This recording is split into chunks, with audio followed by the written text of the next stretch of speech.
사랑과 은혜가 풍성하신 하나님 아버지, 이 시간 청년대학부 겨울 수련회를 시작하게 하심을 진심으로 감사드립니다. 죄로 오염된 세상 속에서 믿음을 지켜가기가 참으로 힘든 시대입니다. 치열한 삶 가운데 수많은 유혹들이 찾아옵니다. 그러나 날마다 우리들에게 비춰주시는 말씀의 빛을 굳게 붙잡고 믿음의 길을 달려가게 하옵소서. 오늘부터 3일 동안 진행되는 모든 수련회 일정 가운데 성령 하나님의 충만한 은혜가 임하게 하옵소서. 예수 그리스도를 인격적으로 만나게 하시고 하나님의 놀라운 은혜를 누리는 귀한 시간 되게 하옵소서. 이 자리에 모인 주의 청년들과 청소년들과 귀한 성도들에게 말씀의 은혜를 주시고 형통한 삶을 허락하여 주옵소서. 순종의 걸음마다 복음의 열매가 맺히게 하시고 영혼 구원의 역사가 일어나게 하옵소서. 사랑하는 다음 세대가 말씀과 기도로 더욱 성장하게 하시고 믿음으로 세상을 이기는 그리스도의 좋은 군사로 자라가게 하옵소서. 하나님께서 창조하신 아름다운 성과 가정을 온전한 눈으로 볼 수 있도록 이 시간 말씀의 은혜를 내려 주옵소서. 특별히 세우신 이재웅 목사님을 붙잡아 주시고 진리의 말씀을 선포하실 때 큰 은혜와 능력을 체험하게 하옵소서. 성령 하나님의 놀라운 역사가 일어나는 귀한 이 밤 되게 하시고 우리의 가슴마다 생명의 말씀이 강력하게 역사하게 하옵소서. 예수 그리스도의 이름으로 간절히 기도드립니다. 아멘. 오늘 하나님께서 우리에게 주시는 말씀은 에베소서 5장 31절부터 32절까지의 말씀입니다. 신약성경 316면에 있습니다. 에베소서 5장 31절부터 32절까지의 말씀을 봉독해 드릴 때 하나님의 음성 들으시기 바랍니다. 그러므로 사람이 부모를 떠나 그의 아내와 합하여 그 둘이 한 육체가 될지니 이 비밀이 크도다. 나는 그리스도와 교회에 대하여 말하노라. 아멘. 오늘 모신 강사님은 카도시 아카데미 공동대표이시고 또 참사랑교회 담임으로 심우하시는 이재용 목사님이십니다. 현재 크리스천 성교육 전문 강사로 활발하게 활동 중이신데요. 코람데어닷컴 연구위원장과 그리고 크리스천투데이, 기독일보 등 언론사 칼럼니스트로도 활동하고 있습니다. 청소년들과 청년들에게 성경이 말씀하고 있는 올바른 성과 가정관을 심어주기 위해 애쓰고 계신데요. 오늘 청년대학부 수련회를 맞아 하나님의 참되고 아름다운 성과 결혼이라는 제목으로 말씀을 전해주실 때 큰 은혜 받으시기 바랍니다. 우리 강사님 나오실 때 큰 환영의 박수 부탁드립니다.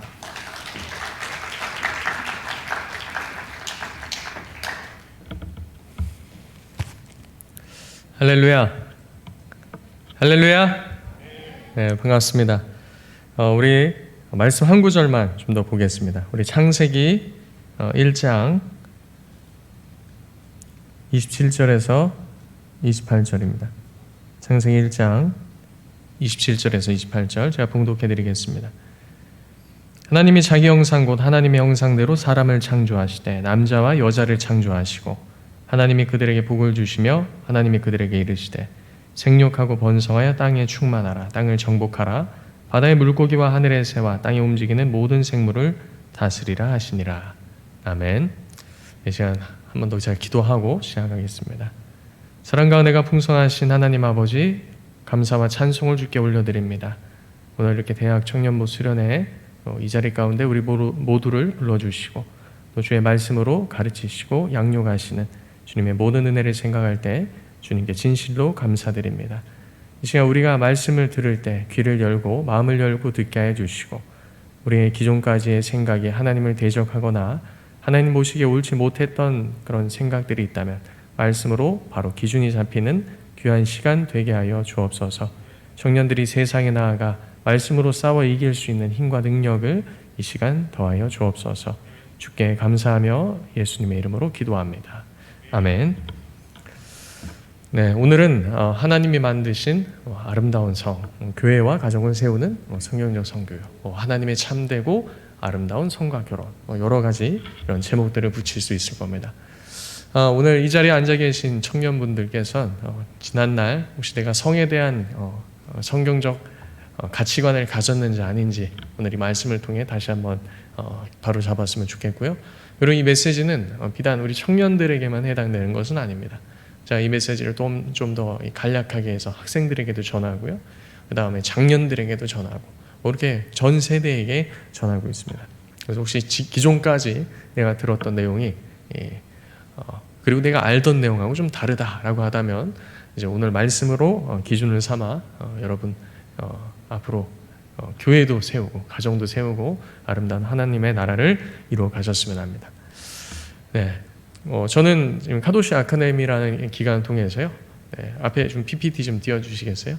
네, 여러 언론 이런 활동도 하고 있고요. 그리고 지금 카도시 아카데미라는 저희 기관이 전국 7개 지부에서 이 성 관련돼서 그리고 기독교 세계관 관련돼서 여러 가지 좀 활동들을 하고 있습니다.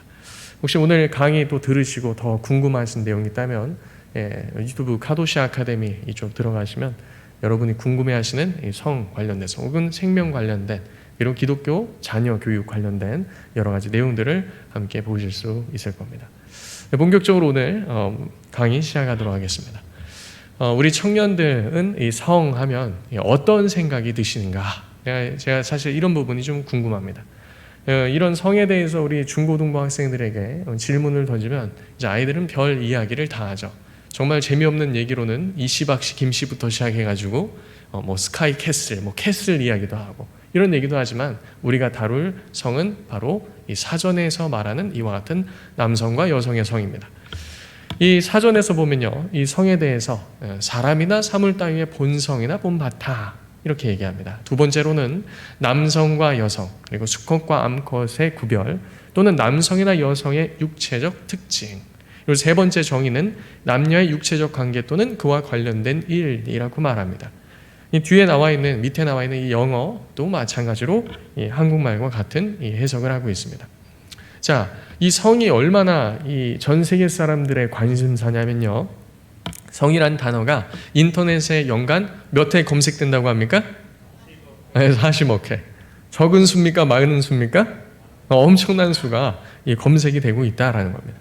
그리고 이와 같은 이 성이라는 단어는요, 세계 검색 순위 항상 몇 위 안에 들죠? 그래서 5위 안에 들고 있는 이 모든 사람들이 관심 있어 하는 주제입니다. 그럴 수밖에 없는 것이 모두가 태어날 때 성적인 존재로서 하나님께서 창조하셨고 그와 같이 일평생 남자는 남자, 여자는 여자로서 이렇게 살아가기 때문에 우리는 이 주제에 대해서 모두 관심을 갖는다라는 것이죠. 그래서 성에 대해서 우리는 생각할 때 좀 중요하게 생각해야 될 부분이 있습니다. 자, 그 부분이 무엇이냐면 다 같이 읽어볼까요? 시작! 가치관. 다시 한번요. 시작! 가치관. 네, 가치관을 우리가 잘 가지고 생각을 해야 됩니다. 이 가치관이란 무엇이냐? 가치에 대한 관점 혹은 근본적 이 태도입니다. 내가 이것을 어떻게 바라볼까라고 하는 것이 바로 가치관이죠. 자, 우리는 그와 같은 모두가 가치관을 가지고 나서 이 가치관을 속에 품고 이와 같은 안경을 끼고 세계를 바라보는데요. 자, 지금 고양이가 무슨 안경을 끼고 있죠?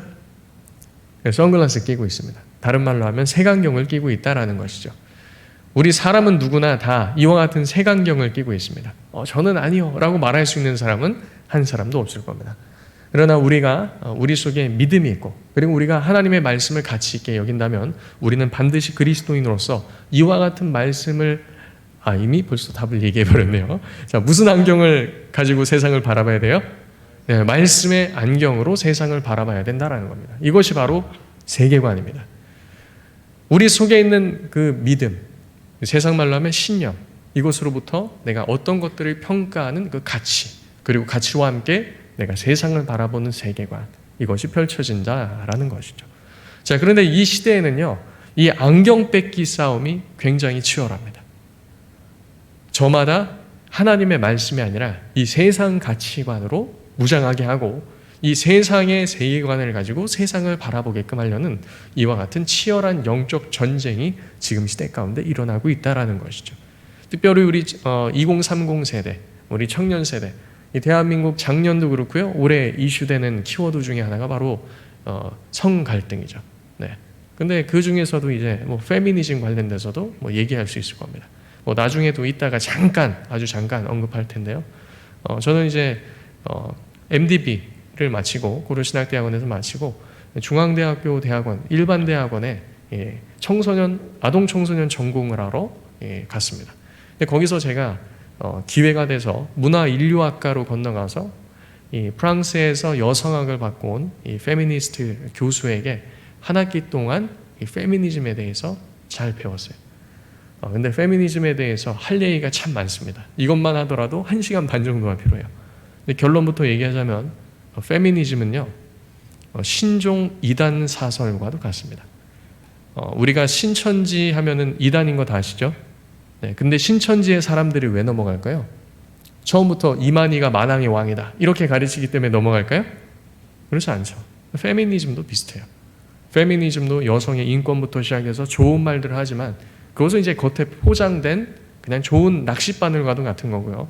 그걸 물고 들어가면은 이제 여러 가지 우리가 생각지도 못한 많은 것들이 나옵니다. 자, 페미니즘에 대해서 공부하면서 굉장히 놀랐습니다.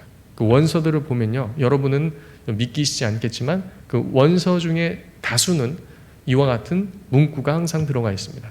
페미니즘의 목적 중에 하나가 무엇인가? 가정과 교회와 국가를 해체한다. 이것이 바로 목적 중에 하나라고 나와 있어요.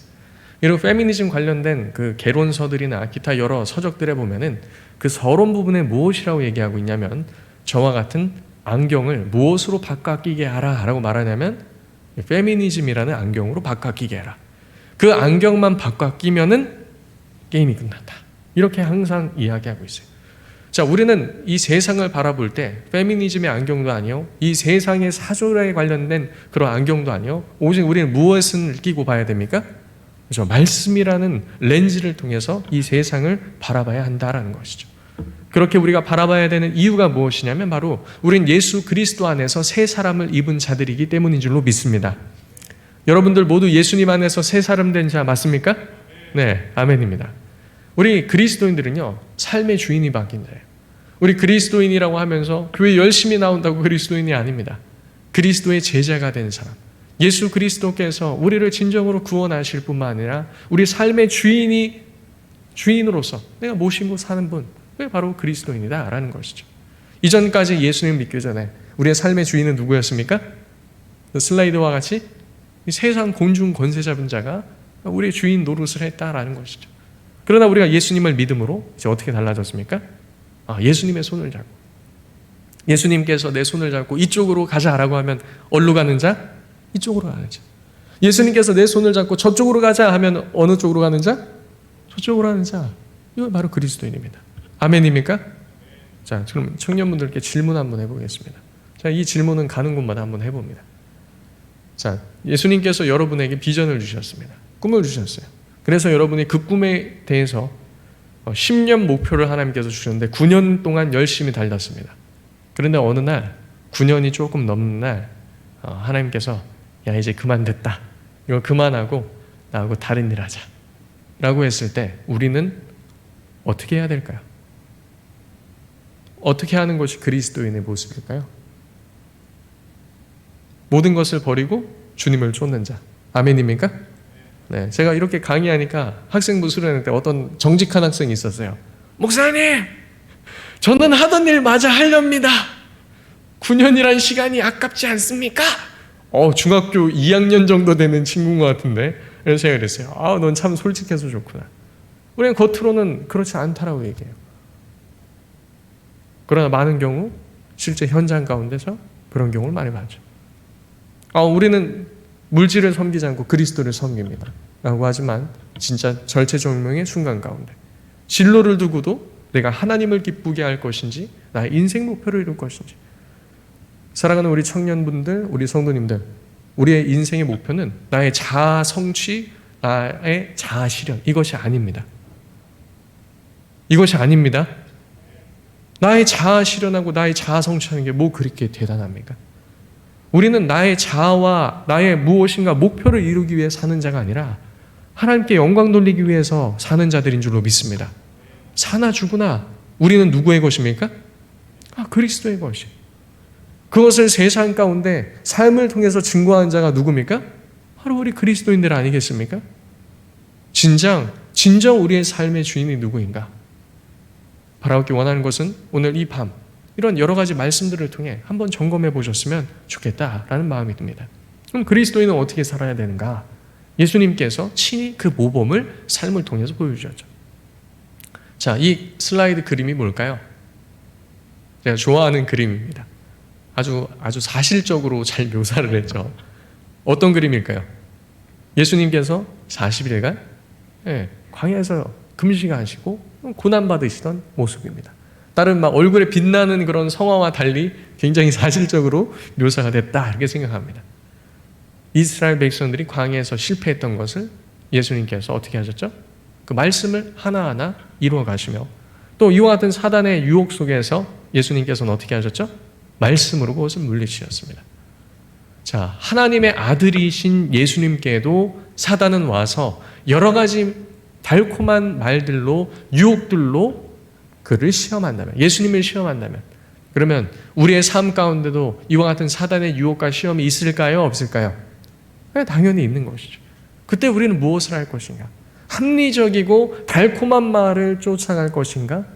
아니면 하나님의 말씀을 이루는 삶을 살 것인가?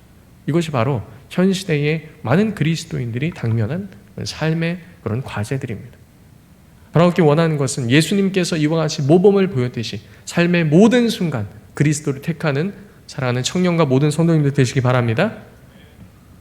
지금 이 시대는 이 성에 대해서 우리가 좀 더 자세하게 볼 건데요. 성이라는 것을 매개로 해서 가정과 교회와 국가를 무너뜨리려는 이 글로벌 성혁명, 이 여러 가지 그런 성에 대한 전략들이 있습니다. 악한 원수의 계계들이 있다는 것이죠. 그 중에서 몇 가지만 우리가 살펴볼 텐데, 첫 번째로는 기독교적 가정 구조를 파괴하라는 거예요. 무엇을 통해서요? 성이라는 것을 통해서. 가정을 깨트리면 교회와 국가를 깨트릴 수 있다라는 그런 생각들을 가지고 이 적그리스도적인 세력들은 이 일들을 계속해서 추진한다라는 것이죠. 성경적인 가족 구조에서 사람들을 해방시켜라. 성적인 문란함을 통해서, 그리고 가정에 침투되는 광고, TV, 신문, 잡지, 영화 산업 이런 것들을 통해서 성적 쾌락이 인생의 최고의 쾌락인 것처럼 사람들로 하여금 부추겨라. 이런 것들이 시행되고 있습니다. 자, 그리고 이 자유로운 그런 문란한 그런 사회를 만들어라라는 거죠. 성적으로 문란한 사회를 만들어라. 그래서 낙태를 합법화하고 낙태하기 쉽게 만들어라. 요즘 어떻습니까?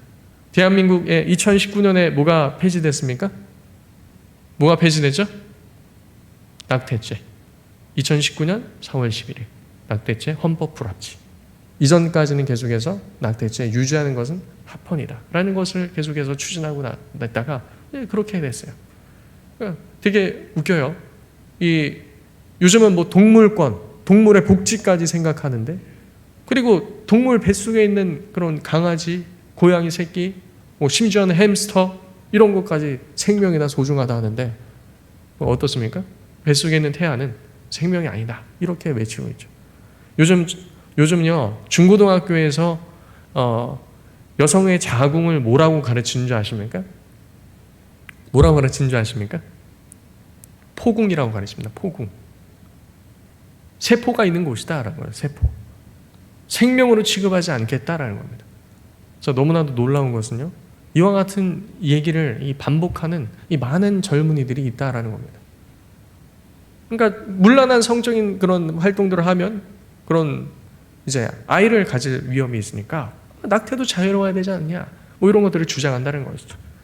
그래서 사람들이 이 성적인 쾌락을 누릴 때 불필요한 두려움에서 해방될 수 있도록 더욱더 이와 같은 것들을 쉽게 만들어라. 2019년 4월 11일에 그와 같은 일이 대한민국에 일어났어요. 그 이전에는 어떤 일이 있었을까요? 2015년도 기억하십니까? 2015년도에 무슨 일이 있었죠? 간통죄 폐지. 법으로는요 죄가 아니라고 해도 도덕적으로 문제 있습니까? 없습니까? 있는 것이죠. 하나님 나라 법엔요 당연히 있는 것이죠. 그런데 더욱더 이제 문란한 사회를 만들어라. 그리고 이혼을 쉽게 만들고 합법화해라.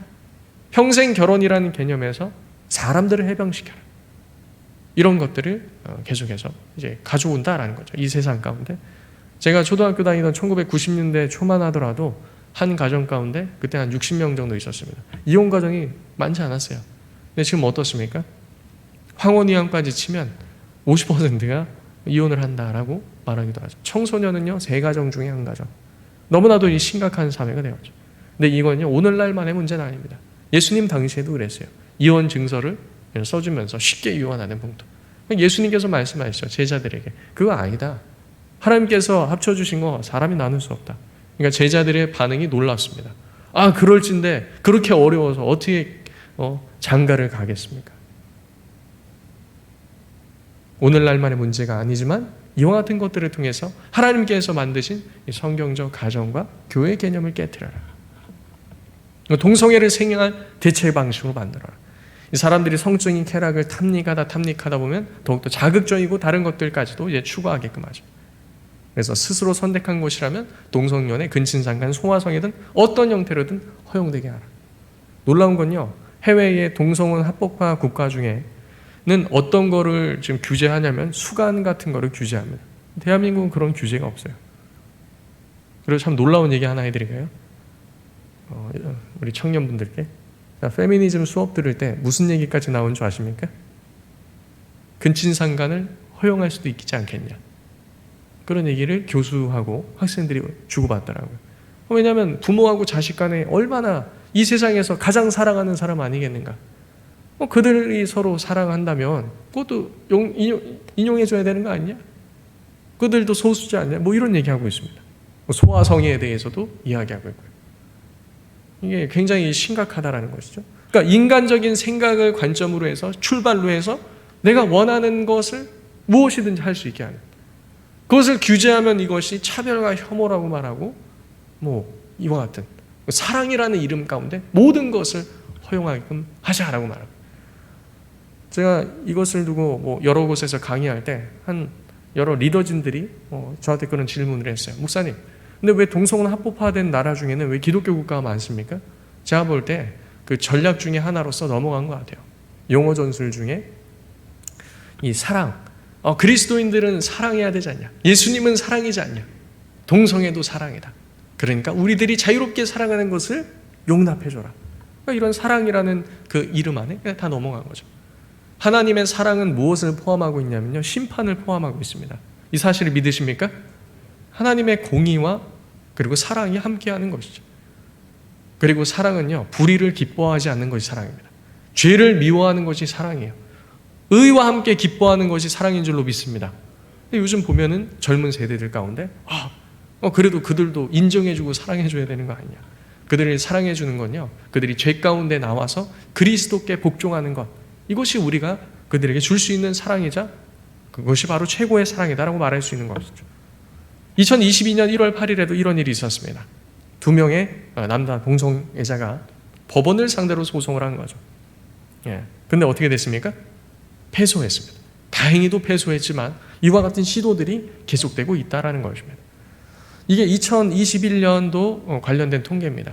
이게 한국갤럽 어피니언에서 나온 건데요. 제일 우측에 보면 뭐가 나옵니까? 동성결혼 법제화 찬성하느냐, 20대 몇 퍼센트입니까?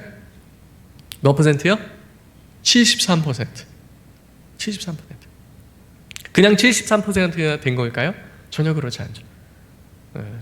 중고등학교 때부터 이와 같은 교육을 받아서 이와 같은 퍼센테이지가 나온 겁니다. 그 다음 30대면 52%, 40대면 34%. 제가 2019년에 소논문 하나 썼는데요. 주제가 대한민국 10년에서 20년 안에 동성혼 합법화 국가 된다. 이것이 논문 주제였어요. 대한민국 10년에서 20년 안에 이 추세로 가면요. 이 추세로 가면 10년, 20년 뭡니까? 5년에서 10년 안에 대한민국도 동성혼 합법화 될 거라고 그렇게 보입니다. 지금 이미 학교 교육 안에는요, 아이들에게 동성애 교육을 하고 있습니다. 충격적이죠. 자, 여기서 보면 귀하는 동성애자 커플에게 합법적으로 결혼할 수 있는 권리를 주는 것을 찬성하십니까? 아까 봤던 그 그래프고요. 옆에서 보면 귀하는 남자끼리 여자끼리 동성애도 사랑의 한 형태라고 보십니까? 혹은 그렇지 않습니까? 20대 몇 퍼센트입니까? 86%가 동성애도 사랑의 한 형태다. 이렇게 응답했다라는 것입니다. 자, 그리고 이제 예술 영역까지도 침범했어요. 여러분 대학생들이니까 잘 아시겠죠. 서울에 있는 대학로나 이런 데 이제 연극, 문화예술 이런 곳에 가면은 어떤 코드가 꽉 잡고 있습니까? 문화예술을? 동성애 코드가 꽉 잡고 있죠. 자, 이 작가가 누굽니까? 너무 유명하죠? 키스 헤링이라는 작가입니다. 근데 이 작가 저도 옛날에 막 모르고 그림체 예쁘다 좋아했는데 자, 이 작가가 그린 그림입니다. 어떤 메시지를 전해줍니까? 자, 저기 십자가가 어디에 꽂혀 있어요? 뇌에 꽂혀 있죠. 제가 봤을 때 이거 뭐 사람들로 하여금 뭐 세뇌시킨다 이런 것 같아요. 성경책을 피니까 뭐가 나와요? 5 머리를 가진 뱀이 나옵니다. 그리고 막 불구덩이도 있어요. 그래서 제가 봤을 땐 저기 있는 돼지코를 하고 있는 저 뭐 짐승 같은 저런 것이 아마도 복음 전도자라고 생각해요. 그래서 저 입을 보면은 그 텔레비전이 껴있죠. 그래서 텔레비전 복음 전도자가 그와 같은 뱀의 혀를 갖고 있고, 또 학문 같은 곳에서 여러 혀들이 나오는데 무엇을 하고 있습니까? 사람의 그 뇌를 관통해서 그 사람에 있는 돈을 갈취하는 듯한 뭐 이와 같은 그림, 예술을 통해서 이 반기독교적인 정서를 부추기고 있는 걸 볼 수 있죠. 자, 뿐만 아닙니다. 이 키스헤링이 맞는 거예요. 제가 모자이크 처리했는데요. 이게 뭡니까? 남자 동성애자들이 서로 이와 같은 성행위를 하고 있는 거. 그리고 밑에 그림 뭐예요? 밑에 그림은 뒤에 또 스토리가 있습니다. 뒤에 스토리 보면 사람이 어떻게 창조되는가, 결국은 뭐 외계인이 와서 그렇게 만들었는데, 외계인이 뭐 짐승도 말고 사람도 만들었는데 서로 이렇게 해서 교미를 하다 보니까 뭐 그렇게 됐다라는 이런 메시지도 젊은 세대들에게 주면서 하나님의 창조를 부인하고 이와 같은 성경은 잘못된 것이고, 이런 메시지들을 여러 예술을 통해서 이 시대 가운데 우리에게 전파하고 있다는 거죠.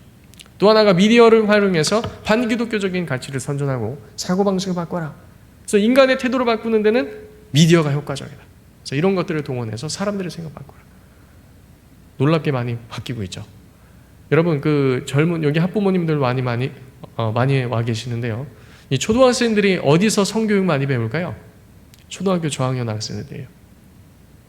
엄마와 함께 보는 영화, 드라마. 어머님들 드라마 어떤 거 보십니까? 이 막장 드라마 얼마나 재밌어요, 그죠? 막 불륜부터 시작해가지고 가정 파탄. 아이들이 거기서 성교육을 배운다라는 겁니다. 이건 이제 청소년학 논문들 쭉 찾아보면 나오는데요. 지금 이 부모 교육 시간이 아니라서 한 요 정도만 하고 넘어가겠습니다.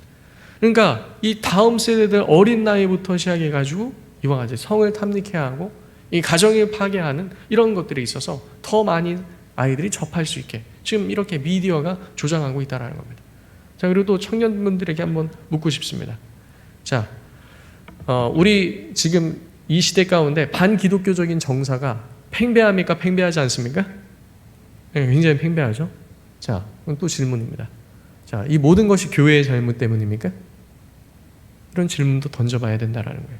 언론 말합니다. 뭐 교회가 뭐 잘못했고, 뭐 부정도 있고, 부패도 있고. 그런데요, 역사 가운데 항상 있어 왔어요. 여러분, 그 요한계시록에 보면은 7교회에 보면 칭찬받는 2교회도 있지만 그렇지 않은 교회도 있어요. 한 교회는 책만만 받았습니다. 자, 그리고 우리가 잘 알고 있는 고린도 교회가 있어요. 고린도 교회. 자, 고린도 교회는 어떤 문제가 있었죠? 아버지의 새어머니와 함께 음행을 하는 그런 교회의 문제가 있었습니다. 그런데 그것을 계속 방치해 놓는 문제 때문에 사도 바울이 책망하죠. 그럼에도 불구하고 사도 바울은 고린도 교회 성도들에게 편지할 때 뭐라고 합니까? 말 그대로 성도라고 하죠. 거룩한 무리. 예수 그리스도로 인해서 구원받은 거룩한 무리라고 말합니다. 요즘 세대들이 이 교회에 대해서 굉장히 부정적 인식을 하면서 교회가 잘못했으니까 그런 거 아니냐? 라는 생각도 많이 합니다. 그리고 자기가 그리스도인인 것과 교회를 다닌 것에 대해서 굉장히 부끄러워하기도 해요. 그러나 여러분, 그렇게 하지 마십시오. 이것이 우리의 잘못도 물론 있을 수 있습니다. 아예 없다는 것이 아니에요. 그러나 미디어를 통해서 이 반기독교적인 정서가 이 시대 가운데 팽배하게끔 지금 적그리스도적인 세력들이 조장을 해나가고 있다는 겁니다. 거기서 우리들이 부끄러워할 것이 아니라 밀릴 것이 아니라 바른 진리를 선포하고 그리스도인으로서 본을 보이는 여러분들 모두 되시기 바랍니다. 저희 교회 집사님이 한 번은 울면서 저한테 상담을 요청했어요. 목사님 어떻게 합니까? 무슨 일이신데요? 딸이 고등학교 2학년인데 딸이 학교에서 좀 어려움을 당한다는 거예요. 어떤 어려움을 당하게 이렇게 울면서 얘기합니까? 핍박을 받는다는 거예요. 핍박을. 그래서 한 번은 수업 시간에 뭐 동성애 비슷한 그런 얘기가 나올 때 그 학생이 손들고 얘기했다는 거예요. 저는 그렇게 생각하지 않는데요. 그거는 윤리적이지 않다고 생각합니다. 아직 우리 사회는 그것을 받아들이기에 준비가 되지 않았고 받아들여서 안 된다고 생각합니다. 아이들 분위기와 선생님 분위기 어땠을까요? 술렁했겠죠.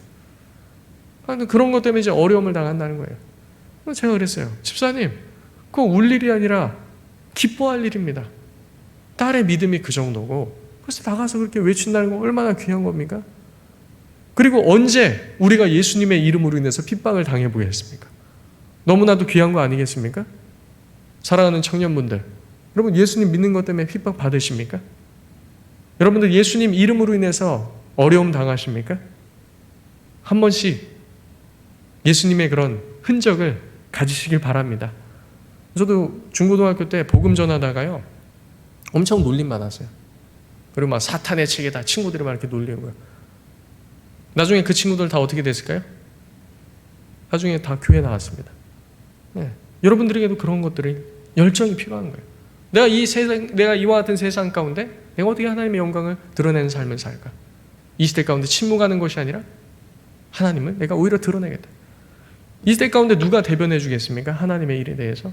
한번 제가 대학원에 있다가 학부를 신학을 전공이기 때문에 제가 학부에 한번 내려가가지고 다른 전공을 하나 들어야 될 일이 있었습니다. 사회복지. 거기에 21살에서 23살까지의 여자 청년들 23명 정도가 앉아 있었어요. 21명인가요? 근데 원래 대학원생은 청강이기 때문에 발언을 하면 안 돼요. 근데 앉아 있는데 교수님이 그러는 거예요. 아, 여러분 낙태에 대해서 어떻게 생각하십니까? 낙태에 대해서 반대하는 분 손 들어보십시오. 아무도 안 드는 거예요. 그래서 어떻게 합니까? 제가 들어야죠. 들었습니다. 낙태에 대해서 찬성하는 분 손 드세요. 그러니까 어떤 친구는 막 자신 있게 들고 어떤 친구는 쭈삣쭈삣 들어요. 다 들었어요. 자, 질문입니다. 거기 그리스도인 청년 있었을까요? 없었을까요? 있었을까요? 없었을까요? 있었겠죠. 근데 왜 아니라고 얘기 못하죠? 그래서 제가 얘기했어요. 왜 그렇게 생각하냐라고 했을 때 발언권이 없지만 저 혼자 반대손 들어서 생명의 존엄, 그것을 이유로 들면서 한 1분 정도 얘기했습니다. 그러니까 반대 측도 손들면서 얘기하더라고요. 찬성 측, 낙태 찬성 측. 생명의 존엄성도 중요하지만 여성의 인권이 중요하다. 여러분이면 그와 같은 환경 가운데 어떻게 하셨겠습니까? 바라옵기 소망한 것은 그와 같은 도전이 있다면 얘기하세요. 또 한 번은 수업 시간에 저희 지도 교수님이 권사님이신데, 아니 학부 수업에 막 동성애 얘기 나오면은 자꾸 이쪽 찬성 진영만 큰 소리 내고 아닌 측은 조용히 한단 말이에요. 나중에 그 학생들이 끝난 다음에 교수님 찾아와서 얘기하네요. 교수님, 근데 저건 좀 아니지 않습니까? 그거 왜 얘기 못합니까? 아니라고. 그래서 제가 벼르고 있었어요. 대학원 수업 때도 한 번 얘기 나오면 거기서 한번 외치리라. 그래서 제가 청소년학 말고 가족학으로 넘어가서 수업을 듣던 중에 동성애와 에이즈 관련된 딱 이야기가 나왔어요. 어떻게 했을까요? 목소리 크게 냈죠. 여러분, 대한민국은요 아직도 목소리 큰 사람이 이깁니다. 목소리 크게 내세요. 그거 아닙니다 라고 하면서. 그러니까 먼저 여론을 딱 잡으니까 어떻게 돼요? 아 맞아, 그건 아니지, 그건 좀 아니지, 막 이렇게 이 여론이 형성되는 거예요. 여러분을 그와 같은 현장 스피커로 하나님께서 부르셨단 말입니다. 이스라엘 백성들이 모두 죄 짓고 있을 때 누가 하나님의 입장을 대변하죠? 하나님의 선지자 아닙니까? 그리스도인 누굽니까? 하이델베르크 요리문답에 보면 그리스도의 산중직을 함께 또 받은 자 아닙니까? 세상에서도 선지자 역할을 하며 세상 죄에 대해서 그리고 의에 대해서, 죄에 대해서 책망하고 의에 대해서 선포해야 될 자들인 줄로 믿습니다. 그게 바로 우리들의 모습인 거죠. 지금요 미디어를 통해서 제가 오늘은 시간 관계상 이거 넘어갈 거지만요, 이 드라마에서 무엇을 말하고 있는가? 사랑하면 잠자리 하는 것은 당연하다. 그리고 제가 이 드라마를요 제 아내가 출산했을 때 같이 쌍둥이를 낳았거든요. 그래서 이거 보면서 그냥 넷플릭스를 한번 봤어요. 무슨 드라마가 있나. 이거 보면서 깜짝 놀랐습니다. 2017년도에 제가 21년도에 이거 봤던 드라마인데요. 이게 2017년도가 나왔었습니다. 근데 정말 놀라운 거는 A부터 Z까지 성경에서 말하는 성 가치관을 정면으로 대항하고 있어요. 하나도 빠짐없이. 근데 문제는 뭐냐? 이 드라마가 너무 재밌다는 거예요. 그럼 아이들이 이거 보면서 어떤 생각 가질까요? 청년들이 이거 보면서 어떤 생각 가질까요? 그와 같이 이 반성경적인 이 성 가치관과 이 결혼에 대한 그런 가치관을 갖는다라는 것이죠. 그래서 요즘은요, 이 영화 드라마 보면요, 이와 같은 하나님을 대적할 만한 이런 모습들이 항상 들어있다라는 겁니다. 그래서 이 시대 가운데 우리는 더욱더 깨어 있어야 돼요. 오는 사자와 같이 삼킬 자를 이 원수가 찾아다니기 때문이죠. 더군다나 우리 청년들 더욱더 깨어 있어야 될 줄로 믿습니다. 더 이와 같은 유혹들이 강렬한 시기이기 때문이죠. 그래서 이러한 시기에 성을 올바로 인식하는 것은 무척 중요합니다. 그래서 성에 대한 인식 조사를 했어요. 조사를 했는데 믿는 자와 믿지 않는 자 차이가 있어야 될까요? 없어야 될까요? 있어야 됩니다. 왜 있어야 되죠? 우리는 무엇을 가졌어요? 여기 아주 큰 무엇이 있죠? 그렇죠? 성경책이네요. 우린 말씀을 가졌어요. 세상은요? 말씀이 없습니다. 그래서 우리는 반드시 차이가 나야 되죠. 그래서 우리에게 복음을 전해주던 미국 기독교인들에게 먼저 물어봤어요. 성에 대해서 어떻게 생각하느냐? 성을 인식함에 있어서 믿는 자, 믿지 않는 자 차이 있었을까요? 없었을까요? 있었을까요? 없었을까요? 차이가 없었습니다. 자, 그러면 우리 한번 또 희망을 가져봅시다. 자, 우리나라는 어떨까요? 우리나라. 자, 우리나라 기독교인 1000명에게 물어봤습니다. 그래도 우리나라 얼마나 열심입니까? 교회도 세계에서 큰 교회도 많죠. 성도 수도 많죠. 그리고 또 기도는 얼마나 열심히 합니까? 통성 기도가 영어로 뭐죠? 코리안 스타일 프레이어. 그죠? 한국 스타일로 기도하는 게 통성 기도다. 그것도 뭡니까? 얼마나 또 예배는 많아요. 그죠? 새벽 예배, 그리고 수요 기도회, 금요 기도회, 그 다음에 구역 예배, 그리고 청년부 예배, 뭐 부서마다 예배 다 있고, 주일날 오전 예배, 오후 예배, 뭐 하면 또 예배. 아주 열심히 있는 민족이죠. 자, 결과는 어떻게 나왔을까요? 믿는 자, 믿지 않는 자? 기독교인 1000명? 어땠을까요? 별반 차이가 없었다라는 거예요. 그런데 공통적으로 가진 생각이 있었습니다. 성은 어떻게 사용하면 안 된다? 아무렇게나 막 사용하면 안 된다. 하지만 개인주의와 쾌락주의가 만났어요. 그래서 개인주의, 내가 뭘 하든 너는 신경 쓰지 마라. 쾌락주의, 내가 어떤 것을 통해서든 나의 쾌락을 추구하겠다. 그러니까 이 두 개가 만나니까 내가 어떤 방식으로든 쾌락을 추구하는데 너에게 피해 주지 않으면 신경 꺼라 라는 것이 보편적으로 갖고 있는 생각이다라는 겁니다. 대한민국 청년 기독교인 1000명에게 물었을 때 그중에 60%, 이게 2013년 자료예요.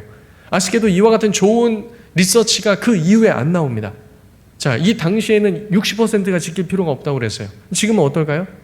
더 했으면 더하지, 덜 하진 않을 겁니다. 제가 고신칠 우리 중고등부 수련회 세미나 특강 많이 다니면서 사전 설문을 조사했습니다. 우리 교회 중고등부 아이들 이 혼전 순결에 대해서 어떻게 생각할까요? 지킬 필요 있다고 생각할까요? 없다고 생각할까요? 지킬 필요 없다가 87%에서 93%. 충격적입니다. 10명 중 9명이 지킬 필요 없다라고 응답해요. 지금 그게 현 주소예요. 왜 2014년도에 60%, 그리고 그 중에 52%는 성경험이 있죠.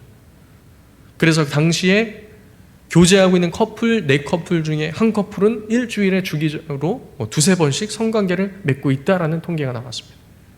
자, 교회가 이 정도예요. 세상은 어떨까요?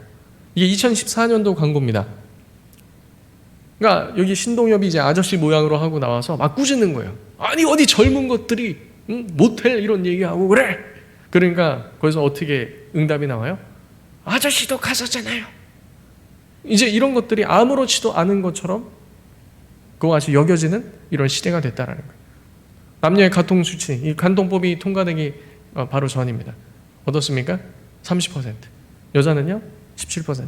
3가정 중에 한 가정이, 여성은 5가정 중에 한 가정이 이와 같은 소위 말하는 바람을 피우고 있다. 남국 남성의 성매매 비율은요? 2015년 당시 50%. 굉장히 높은 수치죠. 지금 우리는 이런 세상 속에 살고 있다는 것이죠. 믿는 자와 믿지 않는 자가 구별 없이 사는 시대. 성 문제는 더 심각하죠. 이와 같이 계속해서 아동 청소년 관련된 범죄율은 계속해서 높아지고 있고요. 이건 이제 2020년하고 2021년 이 대검찰청 그리고 한국 형사 그리고 법무정책연구원에서 나온 자료인데요. 다른 범죄는 다 낮아지는데 무엇은 높아지냐? 성범죄하고 강력범죄. 특히 그 중에서 성범죄는 계속적으로 퍼센테이지가 높아지는 걸 볼 수 있죠. 이와 같이 악하고 음란한 시대입니다. 자, 이런 시대 가운데 우리는 성에 대한 올바른 인식하는 게 중요해요. 자, 그래서 성이 무엇인가? 라는 것에 대해서 우리는 답을 할 수 있어야 됩니다. 생각해야 돼요. 자, 질문입니다. 자, 성. 선한 것일까요? 나쁜 것일까요? 우리 청년분들이요. 우리 학부모님들. 그리고 모든 성도님들. 성이라는 것이 선한 걸까요? 나쁜 걸까요? 제가 보통 이렇게 손들게 하는데 기존에 황준수 목사님께 여쭤보니까 별로 이렇게 호응이 없다고 이렇게 하시는데 한번 이렇게 조그맣게 한번 손 들어볼게요. 자, 성이 선한 것이라 생각한다. 손 지금 한번 들어봅시다. 호응 좋은데요, 목사님? 자, 내려주시고. 자, 나쁜 것이라 생각한다. 손 들어보십시오. 네. 그럼 이제 안 든 학생들한테 왜 안 들었니? 라고 물으면 반드시 나오는 얘기가 있습니다. 세모는 없나요, 목사님? 세모? 얘기합니다. 자, 근데 제가 여기서 드리고자 하는 말씀은 바로 이거예요. 여러분이 성에 대해서 선하게 생각하든 나쁘게 생각하든 여러분의 생각은 하나도 중요하지 않다라는 겁니다. 누구의 생각 하나도 안 중요하다고요? 네, 여러분의 생각 안 중요해요. 왜냐하면 여러분의 생각은 선하고 악함을 판단할 수 있는 기준이 여러분에게 있지 않기 때문이에요. 오직 어디에만 있습니까? 성경이 무엇이라고 말하는가? 우리가 타락하기 전에는요, 하나님께서 선하다고 하신 걸 우리가 뭐라고 했죠? 선하다 말하고, 악하다고 하신 걸요, 악하다고 말했어요. 타락한 이후에는 어떻게 바뀌었을까요? 악하다고 하신 걸 선하다고 하고, 그리고 선하다고 하신 걸 악하다고 하고. 때로는 우리가 어떻게 잘 때려 맞춰서 하나님의 뜻에 부합할 수도 있겠죠. 하지만 우리의 그런 옳고 그름에 대한 판단 기준은 우리가 아니라 말씀이 무엇이라고 말하는가를 봐야 된다라는 겁니다. 성경에서는요, 성에 대해서 하나님이 만드시고 무엇이라고 말씀하셨습니까? 그렇죠. 보시기에 좋았더라. 이렇게 말씀하셨다는 거죠. 그래서 우리의 출발은 성은 어떤 것이다? 거룩하고 선한 것이다. 본래 하나님께서 하나님의 형상대로 누구를 창조하셨습니까? 우리를 창조하셨어요. 어떤 존재로? 하나님을 닮은 거룩한 형상을 가진 그와 같은 존재로. 근데 죄로 인해서 어떻게 되죠? 죄로 인해서 타락하고 왜곡된 거죠. 성도 마찬가지예요. 하나님께서 거룩하고 아름답게 지으셨는데 무엇으로 인해서 이게 심하게 훼손된 겁니까? 죄로 인해서 심하게 훼손됐다는 것이죠. 창세기 2장 18절에 보면은 여호와 하나님이 이르시되 사람이 혼자 사는 것이 좋지 아니하니 내가 그를 위하여 돕는 배필을 지으리라 라고 하시며, 하나님이 남자와 여자를 창조하시고 하나님이 그들에게 복을 주시며 이르시되 뭐라고 말씀하셨죠? 생육하고 번성하여 땅에 충만하라. 땅을 정복하라. 바다의 물고기와 하늘의 새와 땅에 움직이는 모든 생물을 다스리라 하시니라. 자, 생육하고 번성하려면 어떻게 해야 됩니까? 어떻게 해야 되죠? 남자와 여자가 만나서 서로 사랑을 해야지 생육하고 번성하죠. 동물들은 어떻습니까? 식물들은 어떻습니까? 파충류들은 어떻습니까? 양서류들은요, 그와 같이 암컷과 수컷, 암술과 수술, 남자와 여자가 만나서 생육하고 번성하는 것. 누구의 디자인입니까? 하나님의 디자인이에요. 하나님께서 그렇게 만드셨다라는 거죠. 그리고 하나님께서 보시니까 보시기에 어떻더라? 좋았더라 라는 것입니다. 뿐만 아니라 하나님께서는 거기서 그치는 것이 아니라 어떻게 합니까? 정복하고 다스리고 하는 것을 통해서 하나님의 사역을 사람으로 하여금 이어가게 하신 이 대리통치자의 역할을 이와 같이 맡기셨다라는 거예요. 남자와 여자를 통해서 이루어진 가정에 맡기셨어요. 즉 교회에게 맡기셨다라는 거죠. 하나님께서는 왜 남자와 여자를 만드시고 보시기에 좋았다라고 하셨을까요? 방금 전에 얘기했던 내용이 한 번 더 나옵니다. 바로 남자와 여자, 하나님께서 창조하신 남녀를 통해서 계획하신 일이 있었기 때문이에요. 자, 하나님께서는요, 일을 할 때 무작정 일을 하시지 않습니다. 어떤 것을 가지고 계시죠? 하나님의 작정, 계획을 갖고 있어요. 그럼 이 하나님의 작정은 어디서 드러나는가? 바로 창조와 하나님의 섭리를 통해서 하나님의 계획과 작정이 무엇인지가 드러난다라고 신앙고백서에서는 얘기하고 있습니다. 창조 사역을 잘 보면요, 그 핵심 메시지가 어디로 계속해서 나아가고 있는가? 6일째 되는 사람의 창조에 있다라는 겁니다. 자, 그런데 하나님께서 이와 같이 모든 것을 창조하시고 다스리신 것을 누구를 위해서 하셨다고요? 하나님 자신의 영광을 위해서 하셨다라고요. 그래서 하나님께서 우리에게 성을 주신 이유, 남자와 여자를 하나님께서 만드신 이유는 바로 하나님의 영광을 위함이다. 그리고 남자와 여자가 만나서 이와 같이 하나님의 형상으로서 서로 결혼을 하고 이와 같이 가정을 꾸리고 아이를 낳게 하는 이 모든 것은 하나님의 영광을 위한 건데, 이 성을 주신 목적 3가지입니다. 첫 번째는 출산, 다 얘기했어요. 두 번째는요, 하나 연합되는 것. 그 다음요, 두 사람이 누리는 즐거움. 이것을 하나님께서 이 가정 가운데 주셨다라는 거죠. 이와 같이 주신 이유는요, 바로 교회를 세우시기 위함입니다. 자, 남자와 여자를 불러서 출산, 연합, 즐거움을 주신 이유가 무엇이라고요? 교회를 세우기 위함. 우리는 오늘 이 메시지를 머릿속에 담고 이것을 꼭 가져가야 돼요. 자, 그래서 하나님이 성을 주신 목적, 그 첫 번째 우리 출산 부분을 봅시다. 우리가 말씀 읽었죠? 복을 주시며 그들에게 이르시되 생육하고 번성하여 땅에 충만하라. 땅을 정복하라. 바다의 물고기와 하늘의 새와 땅에 움직이는 모든 것을 다스리라. 그래서 한 남자와 여자가 만나서 결혼을 하고, 그래서 어떻게 하죠? 네, 이거 누굽니까? 접니다. 네. 예, 저희가 7년 만에 아이를 가졌어요. 아이를 가졌는데 2020년에 이렇게 아이를 가졌습니다. 근데 처음에 이제 병원에 가니까 단태아래요. 아이가 하나랍니다. 그래서 하나님께 너무 감사했지만 한편으로는 약간의 더 기도 제목이 생겼어요. 하나님, 7년 만에 생기는데 쌍둥이면 어떨까요? 2주 후에 가니까 쌍둥이가 배아가 분리됐어요. 그래서 일란성 쌍둥이. 그래서 저렇게 하나님께서 아이를 주셨습니다. 이게 얼마 전에 찍은 사진입니다. 제가 이 사진 찍으니까 여동생이 보더니 저한테 국회의원 출마하냐고, 왜 이렇게 화장 진하게 했냐고. 그래서 제가 한 게 아니라 그걸 시켜준 거다 했는데, 너무나도 아름다운 아이를 하나님께서 주신다는 거죠. 이 옆에 있는 여성분은 어떻습니까? 배가 어떻죠? 엄청나게 커요. 제 아내 쌍둥이 뵐 때도 엄청 컸는데 저분은 훨씬 더 큰 것 같습니다. 저 뱃속에 누가 있었죠? 아이 셋이 있었어요. 자, 출산은요, 여성에게 부여하신 놀라운 축복인 줄로 믿습니다. 아멘입니까? 아까 읽었던 창세기 1장에서 뭐라고 말하죠? 사람에게 무엇을 주셨어요? 복을 주시며, 복을 주시며 이르시되, 복을 주셨다라는 거예요. 출산은 복입니까? 저주입니까? 복이에요. 근데 요즘 페미니즘부터 해서 여러 가지 것들은 여성의 출산과 양육을 무엇인 것처럼 인식하게 하죠? 마치 저주인 것처럼, 마치 하지 말아야 될 것을 한 것처럼, 짐짝을 내 몸에 짊어진 것처럼 그렇게 묘사한다는 겁니다. 이런 것들을 분별해야 된다는 거예요. 하나님께서 복으로 주셨는데 세상은 뭐라고 말해요? 복이 아니다. 그러면서 마치 여성들이 억압받고 피해받는 것처럼 그렇게 묘사하고 있다는 것이죠. 근데요, 이 출산은요, 이 잉태는 여성의 놀라운 축복이에요. 여성에게 허락하신. 이 여성들이 이 뱃속에 아이를 품고 있을 때 이 아이하고 교감하고 소통하는 거 누가 가장 친밀히 할 수 있죠? 여성들이 할 수 있는 거예요.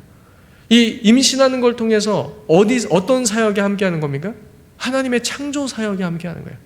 삼위 하나님께서 작정하셔서 이 세상을 창조하시고 하나님이 사랑하는 그와 같은 주의 형상을 닮은 백성을 만드신 것처럼 이와 같은 남자와 여자의 연합을 통해서 어떤 사역에 동참케 하신 거예요? 하나님의 창조 사역에 동참케 하신 거예요. 그래서 어때요? 창조 때 날개 아래 품고 운행하신 것처럼 뱃속에 아이를 품고 아이와 소통하는 거죠. 얼마나 놀라운지 모릅니다. 라고 하면은 막 퉁퉁 치고 막 난리가 나요.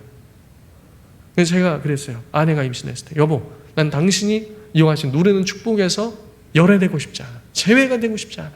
그래서 더욱더 그 배에다 대고 얘기해주고 아내를 사랑해주고 아이를 사랑해주고 이와 같은 놀라운 축복에 누가 벗어나면 안 됩니까? 남성은 벗어나면 안 되죠. 출산은요, 여성만의 일이 아니에요. 출산은 남성의 일이기도 합니다. 출산은 남자와 여자의 일입니다. 그것을 통해서 하나님은 놀라운 일들을 이루어 가시려고 그렇게 작정하셨기 때문이죠. 이 출산, 낙태죄 폐지 이런 것들 때 이 프로라이프 남성연대라고 있어요. 생명을 외치는 남성. 원래 낙태죄도 보면요, 낙태죄가 왜 만들어졌냐면요, 여성을 보호하기 위해서 만들어졌거든요. 마음대로 낙태하려고 하는 거, 성별 때문에 뱃속에 임신하는 것이 이제 아이가 여자라는 이유 때문에 낙태하지 못하도록 하려고 산모와 아이를 보호하기 위해서 만든 거예요. 근데 지금은 어때요? 오히려 산모가 아이를 없애달라고 올라오고 있는 형국이죠. 그렇지 않다라는 거예요. 생명, 놀라운 하나님의 축복. 그래서 원래는 낙태죄에 관련돼서는요, 남성의 그런 동의가 있어야 돼요. 이런 것도 어떻게 했습니까? 전략적으로 남성을 분리시켜놨죠. 그리고 여성들만의 일인 것처럼. 아닙니다. 출산은 누구와 누구의 일입니까? 남성과 여성이 함께하는 일이에요. 그래서 우리는 이것을 통해 하나님의 그런 보호하심, 양육하심. 그래서 왜 여성들이 믿음이 더욱 좋을까라는 걸 생각했을 때 어떤 거하고 연관성이 있겠다? 이 임신과 출산하고 연관성이 있겠다, 이런 생각이 들었습니다. 두 번째는 연합입니다. 이러므로 남자가 부모를 떠나 그의 아내와 합하여 둘이 한 몸을 이룰지라 라고 말하고 있어요. 이 연합이라는 것은요, 성적인 연합보다도 무엇을 좀 더 원어에서 강조하고 있냐면요, 관계적이고 언약적인 측면이 훨씬 더 강하다라는 것이죠. 자, 그래서 아담과 하와가 서로 모든 것을 공개해도 부끄러워하지 않았다. 벌거벗었어도 부끄러워하지 않았다라고 말하고 있어요. 왜일까요? 이런 질문을 하면 중고등학생들이 이렇게 얘기합니다. 죄가 없어서요. 맞아요. 처음부터 벌거벗고 창조돼서요. 이 말도 맞습니다. 그런데요, 좀 더 신학적으로 얘기하자면 두 사람이 언약 관계 속에 있었기 때문에, 언약 관계 속에. 하나님과 아담과 하와는 어디 관계 속에 있었죠? 언약 관계 속에 있었어요. 남편과 아내는요, 역시나 언약 관계. 아담과 하와도 서로 간의 언약 관계 속에 있었죠. 하지만 죄가 틈타니까 무엇이 깨져요? 언약 관계가 깨지면서 그 전까지 그들의 관계를 유지하고 부끄러워하지 않게 하였던 그 언약 관계가 드러난 거죠. 이것에 대해서 존 파이퍼 목사님이 이렇게 설명하셨습니다. 언약 관계가 드러난 것. 둘이 벌거벗어서도 부끄러워하지 않는 것. 이것이 나중에 그리스도와 우리와의 관계 속에서 어떻게 나타납니까? 언약 관계 속에서 칭의. 남편과 아내가 그와 같은 가정 가운데, 가정사역 가운데 칭의가 드러나야 된다는 겁니다. 여기 앉아 계신 중직 여러분, 나이가 많으신 또 성도 여러분, 그리고 학부모 되신 부모 여러분, 여러분들의 그런 가정 가운데 남편과 아내 속에서 무엇이 드러나야 된다고요? 그리스도의 칭의의 사역이 드러나야 된다고요. 서로 흠이 많고 죄가 있지만 죄 없다고 보는 것입니다. 그래서 사랑하는 거예요. 그와 같은 것이 가정 가운데 충만하게 나타나야 된다는 것이죠. 그리고 이들이 왜 부끄러워하지 않았을까? 여러분, 모세가 시내산에 올라서 하나님을 배웠을 때 그의 얼굴은 어떻게 됐죠? 영광의 광채가 빛나서죠. 죄가 없는 상태에서 하나님과 대면하고 동산을 거닌 이들은 어땠을까요? 하나님의 영광으로 옷 입고 있었을 겁니다. 근데 죄가 들어오니까 어떻게 되죠? 그 영광이 떠나죠. 이스라엘 백성들이 계속해서 하나님께 범죄하니까 에스겔서에 보면 하나님의 영광이 지성소에서 어디로요? 그 성문 뜰로 옮겨지고, 그리고요 동문으로 해서 산을 넘어가잖아요. 영광이 떠나잖아요. 마치 아담과 하와가 하나님께 범죄할 때 그와 같이 범죄함으로 자신의 모습을 본 것이 아닌가. 또한 그래서 이들에게 필요한 것이 뭐죠? 예수 그리스도로 어떻게 하는 것? 옷 입는 것. 그래서 이 모든 가정에서 이 창세기에서 보여주는 것이 지금 무엇을 보여주고 있는 겁니까? 성, 결혼, 가정 이 모든 것을 통해서요 복음을 지금 보여주고 있다는 것이죠. 복음을 지금 설명하고 있다는 것이죠. 서로 용납하고 용서하고 사랑하고 퍼주고 이 모든 것을 통해서. 그래서 두 사람은 언약 관계 속에서 이와 같이 묶인다라는 것이죠. 이 그림은요 신랑 되신 예수님과 신부인 이 교회의 모습을 잘 보여주고 있는 것입니다. 그래서 아까 전에 우리가 읽었던 에베소서 이 전 본문에 보면 이렇게 나오죠. 그리스도를 경외함으로 피차 어떻게 하라? 피차 복종하라. 아내들이여 자기 남편에게 복종하기를 주께 하듯 하라. 이는 남편이 아내의 머리됨이 그리스도께서 교회의 머리됨과 같으니 그가 바로 몸의 구주시니라. 그러므로 교회가 그리스도에게 하듯 아내들도 범사에 자기 남편에게 어떻게 하라? 복종하시니라. 이거 끝까지 한번 들어보세요. 또 제가 가는 곳마다 꼭 이 부분 설명할 때 박차고 일어나는 여성분들이 꼭 있었어요. 근데 제가 얘기합니다. 에베소서 이 전체 본문은요, 이 5장 부분은요, 남자가 손해예요. 굳이 따지자면 남자가 손해입니다. 그래서 한번 들어보세요. 자, 첫 번째 전제가 그리스도를 경외함으로 피차 복종하라고 얘기합니다. 그리고 아내들에게 무엇을 요구해요? 남편에게 복종하기를 누구에게 하듯 하라? 주께 하듯 하라. 아멘입니까? 아멘입니까? 정말입니까? 이렇게 얘기하면 요즘 약간 페미니즘 이 사상에 물든 이 젊은이들이 굉장히 반발해요. 아, 가부장적이지 않냐? 그건 뭔가 좀 잘못된 것이 아니냐? 누구 말씀이죠? 하나님 말씀이에요. 그럼 왜 여성들로 하여금 남편에게 순종하게 하라고 성경은 말하고 있을까요? 바로 남편은 그리스도의 모형이고 아내는 무엇의 모형입니까? 교회의 모형이기 때문이죠. 그래서 지금 돌아가는 과정이 지금 성경적이라면, 그리고 남편이 좀 부족할지라도 그가 전하는 메시지와 가정을 이끌고 하는 모든 것이 성경에 부합하다면 어떻게 하라? 남편에게 순종함으로 교회가 그리스도에게 순종하는 것을 가정 가운데 보이라는 거예요. 왜 다음 세대 복음 계승이 이렇게 대한민국에서 처참하게 깨지고 있을까요? 원인 중에 하나는요, 가정에서 복음이 신비가 드러나지 않기 때문입니다.